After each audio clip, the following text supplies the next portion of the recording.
Di tengah kasus keracunan massal MBG yang dihadapi Badan Gizi Nasional, Jumat kemarin Menteri Keuangan Purbaya menemui Ketua BGN Dadan Hindayana di kantor Badan Gizi Nasional. Purbaya jelaskan ia ingin mempelajari proses saluran anggaran makan bergizi gratis yang saat ini digelontorkan 71 triliun rupiah dan akan ditambah 28 triliun rupiah pada tahun 2025. Purbaya pastikan Kemenkeu akan membantu BGN agar seluruh anggaran bisa terserap. Tahun depan banyak besar anggarannya. Saya mau lihat seperti apa sih BGN, seperti apa. Saya mau belajar, bukan ini. Mau ngambil penyerapan anggaran nih Pak? Saya mau lihat penyerapan anggaran seperti apa. Kalau ada bisa bantu. Kalau nggak bisa ya udah. Gitu. Kenapa Pak serapannya rendah gitu Pak? Nggak tahu. Saya mau lihat seperti apa. Tapi beliau udah punya program yang bagus, saya pikir, jadi kita nggak usah khawatir. Nanti kalau penyerapannya masih rendah, mau digeser-geser lagi atau gimana Pak? Nanti kita lihat dulu ya Mbak ya. Penasaran aja. Kalau misalnya ada penambahan dana lagi kan tahun depan juga naik, itu gimana? Nggak tahu nih pasti tahun depan. Kan tahun depan banyak udah besar anggarannya. Pokoknya mungkin nggak perlu ya. Badan Gizi Nasional sudah mengakui ada kelalaian dan pengelolaan yang tak sesuai SOP di balik terjadinya keracunan massal MBG di sejumlah wilayah. Lalu bagaimana mengusut biang masalah dari terus berulangnya keracunan MBG? Kita bahas bersama anggota Komisi 9 DPR fraksi PKB, Ning EM Marhamah Zulfahis, dan mantan Direktur Penyakit Menular WHO Asia Tenggara, Profesor Chandra Yoga Haditama. Prof. Chandra, Bu Ning, selamat petang semua. Ya, selamat sore. Siap, saya ingin ke Bu Ning terlebih dahulu bahwa Presiden setelah tiba di tanah air menyebut akan segera memanggil Kepala BGN. Menurut Anda, poin apa yang harus diprioritaskan Presiden untuk segera dibahas? Pertama, ini kan anggaran MBG ini kan cukup fantastis ya. Tetapi yang pertama adalah yang terkait keracunan ini. Pertama, berarti kan harus bagaimana kita memperketat SOP-nya. Nah, SOP selama ini kan sekarang ini kan terlalu misalkan mengejar bagaimana agar penerima manfaat itu bisa sesuai ditargetkan oleh Presiden, yaitu berdirinya berapa 25 ya 30.000 SPPG, terus kemudian 8.000 penerima manfaat. Nah, sehingga karena kita mengejar target sehingga melupakan SOP ini. Nah, menurut saya yang pertama harus dievaluasi adalah SOP tersebut. Pertama, ketika SPPG yang mengalami kejadian luar biasa itu harus segera di stop sampai kemudian jelas dan diinvestigasi ini kesalahannya di mana. Jadi mereka tidak boleh langsung masih beroperasi. Pertama itu di stop dulu, mungkin di clearance 1 atau 2 bulan atau berapa lama sampai kemudian kedua dipastikan bagaimana agar hal ini tidak terjadi lagi. Jadi terutama kepada SPPG yang baru buka itu harusnya diberikan dulu kayak semacam pelatihan atau terus kemudian juga diedukasi oleh BPOM ya. BPOM kan punya itu keahlian ya bagaimana agar makanan ini aman dikonsumsi. Nah itu biar BPOM lah kemudian masuk di sana. Misalkan ketika pengelola dapur bersama krunya yang 50 orang di SPPG tersebut udah dilatih bagaimana cara mengelola makanan ya, bagaimana cara membuat makanan yang aman untuk dikonsumsi, tahapan-tahapannya barulah kemudian mereka diizinkan untuk buka seperti itu. Ini kan permasalahannya SPPG yang baru itu biasanya buka langsung 3.000. Nah, menurut saya gak masalah ketika yang SPPG baru itu setelah dilatih itu bertahap. Kalau dia memang 3.000, mungkin 1.000 dulu, terus kemudian barulah minggu selanjutnya dinaikkan sampai kemudian sesuai dengan target yang akan dia edarkan makanan tersebut seperti itu. Oke, itu kan sekarang itu tidak seperti itu. Silakan. Oke, saya ingin tanyakan peran dari Komisi 9 secara spesifik, Bu Ning, karena kita tahu bahwa Komisi 9 adalah mitra dari BGN. Apakah sampai dengan saat ini Komisi 9 menilai bahwa BGN dalam tanda kutip tidak mampu menyelenggarakan MBG seorang diri, hanya satu instansi? Menurut saya harus kolaborasi ya. Harus kolaborasi ya? Karena harus kolaborasi, tidak bisa sendirian, saya sepakat gitu. Karena BGN itu kan institusi baru, orang-orang baru. Saya kira dengan tugas yang sangat luar biasa dan targetnya banyak itu kan cuman berapa berapa orang, harusnya kan ini sebenarnya harusnya layaknya itu kementerian. Terus SDM-nya harusnya juga ditambah. Terus kemudian kalau memang tidak seperti itu, maka bekerja samalah dengan misalkan satu BP POM itu yang paling utama ya. Terus kemudian Kementerian Kesehatan dengan BKKBN karena target dari MBG ini kan juga penanganan stunting. Jadi itu kalau itu kemudian kolaborasi, saya kira SDM-SDM-nya akan bertambah tuh. Jadi harus bersama-sama, tidak bisa sendirian. Karena apa? Dengan lembaga baru dengan anggaran yang sangat fantastis itu juga pasti mereka juga kebingungan, dan ini juga yang kemudian menjadi kritik kalau di Komisi 9, bagaimana anggaran senilai 71 triliun ini baru terserap kemarin itu baru 22%. Bayangkan waktu tinggal 3 bulan lagi ya, kemarin di bulan Agustus ini September, Oktober, November, Oktober, November, Desember. Waktu tinggal 3 bulan lagi, sedangkan anggaran yang tersetak baru 22%. Oke. Seperti itu yang kemudian menjadi kritikan kita, sehingga akhirnya mereka kejar target itu bagaimana untuk bisa terserap, seperti apalagi mungkin dengan adanya Kementerian Keuangan yang turun tangan, kalau misalkan nggak segera terserap akan diambil atau seperti apa, akan dirubah dan seperti itu mungkin yang bisa jadi itu yang membuat kemudian bagian untuk mana yang bisa cepat buka untuk didorong bagaimana. Oke. Saya sepakat.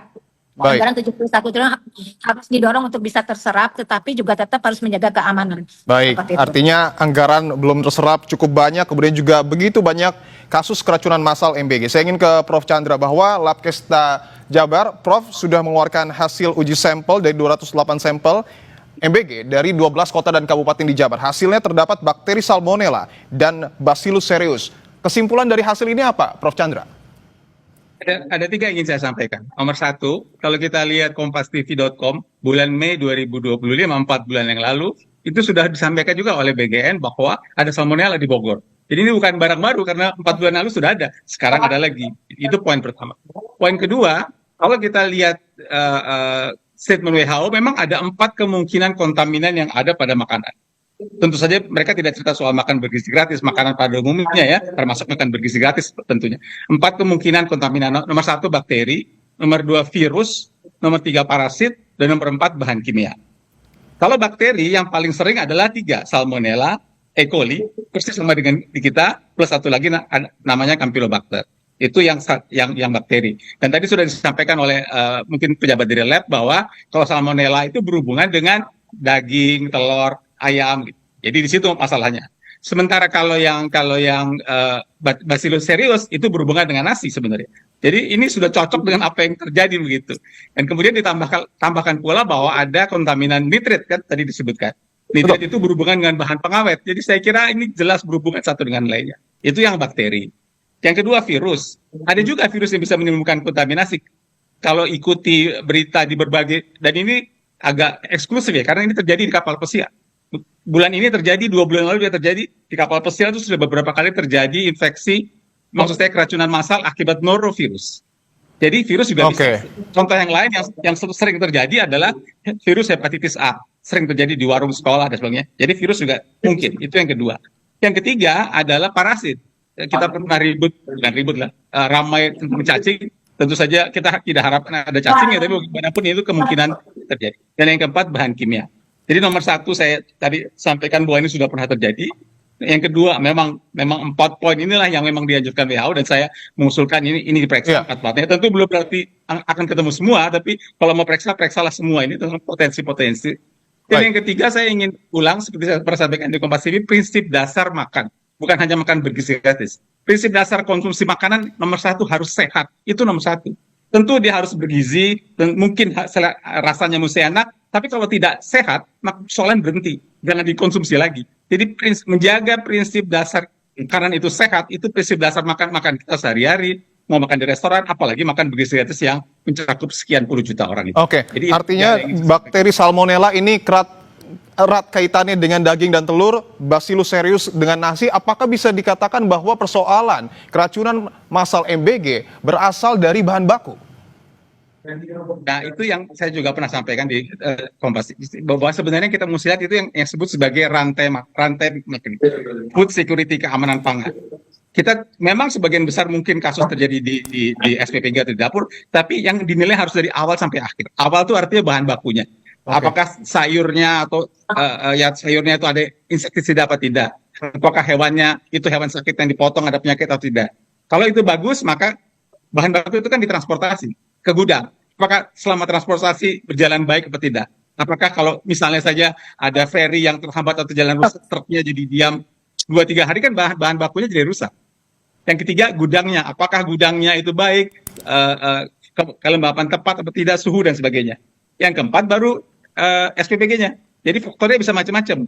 Misalnya toh dari SPPG-nya baik, kita sudah banyak dibicarakan. Dari SPPG kan dibawa lagi ke sekolah dan itu bukan waktu sekian jam. Itu juga mungkin kontaminasi terjadi di situ. Baru yang terakhir sekolah. Jadi konsep yang from farm to plate atau from farm to ya dari pertanian sampai makan itu harus dicek satu persatu yang mana sebenarnya kebocoran yang terjadi. Oke, bahwa BGN sebelumnya juga sudah menyampaikan memberikan waktu 1 bulan kepada SPPG untuk kemudian membuat sertifikasi ataupun meraih sertifikasi. Apakah kemudian Komisi 9 akan mendesak jika terbukti adanya kelalaian kembali, kasus ini bisa dibawa ke ranah hukum atau bahkan pidana? Saya kira kalau terjadi hal seperti itu pasti sesuatu yang tidak diinginkan. Tetapi menurut saya penyelenggara hari ini, karena ini adalah program andalan, ya tetap harus bertanggung jawab. Gak bisa kemudian lepas begitu saja. Harus ada yang bertanggung jawab. Dalam bentuk apa, Buning?